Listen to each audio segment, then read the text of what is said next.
Welcome to the one and only place to be if you're a mobile gamer. I'm your host, NimbleThor, and because I was sick at the beginning of last week, I only got to play 4 games, but to make up for that though, the games I did play are all quite fantastic, ranging from a chaotic arena car shooter to a casual basketball game, a 100-player top-down battle royale game, and a brand new fantasy MMORPG. So welcome to my quick mobile gaming roundup of the best games I played last week, and be sure to stick around for my favorite at the end of the video.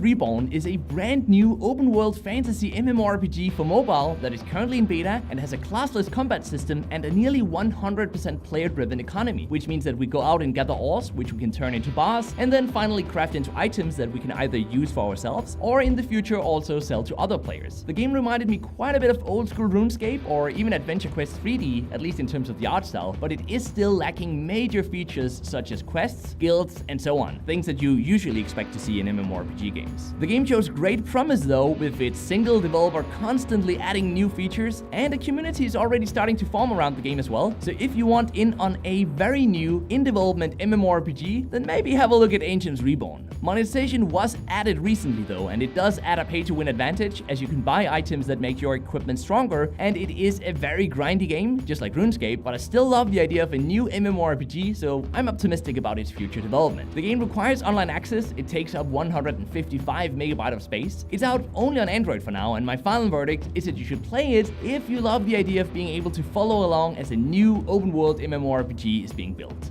Royale.io is a 2D top-down battle royale.io game with 100-player matches, single, duo, and squad team sizes, and a simple art style that allows this game, and I promise you guys this, to run on any potato of a phone. The matches typically end within just a few minutes, and the game is great fun with a fair monetization focusing only on selling cosmetic vanity items. Also, I laughed much more while playing this game than I have while playing any other game in a really long time, so if you want to see me just goofing around and having fun, definitely go watch the full video of this game. The link can be found in the description box down below. The game requires online access, it takes up 195 megabytes of space, it's out both on Android and on iOS, and my final verdict is that you should give it a go and play it if you're looking for a casual battle royale game.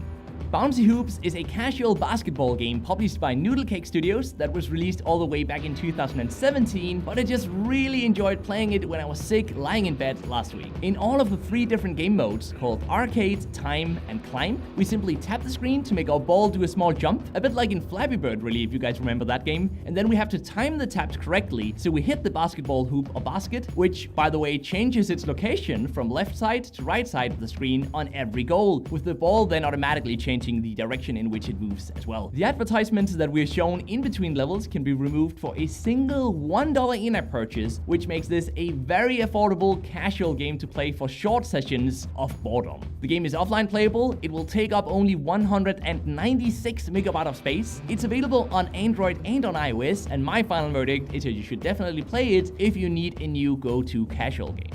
And then finally, let me tell you guys a small story about a game called Metal Madness, in which we pick a car, we smack an over-the-top huge gun on top of it, and destroy the opponent team in a small arena in team deathmatch 2-minute multiplayer matches. That is Metal Madness, and I'm loving this game. Its chaotic gameplay reminded me a bit of the Demolition Derby-themed flat-out PC games. The graphics look great, and the controls are super simple, with the gun shooting automatically whenever we face the opponent vehicle. There's no energy system, but vehicles and weapons are unlocked and upgraded by collecting enough of their respective cards, which are unlocked through no-wait time loot boxes that can be bought for the currency we earn in-game or the premium currency, which does give paying users a pay-to-progress faster advantage. The game requires online access, it takes up 169 megabytes of space, it's out both on Android and on iOS, and should you play this game? Yes, of course you should, at least if you enjoy high-action racing shooter games, because that's apparently a genre now. Oh, and of course also, it's my favorite game of the week. Thank you so much for watching, let me know which game was your favorite, and until next time, just keep gaming, stay awesome,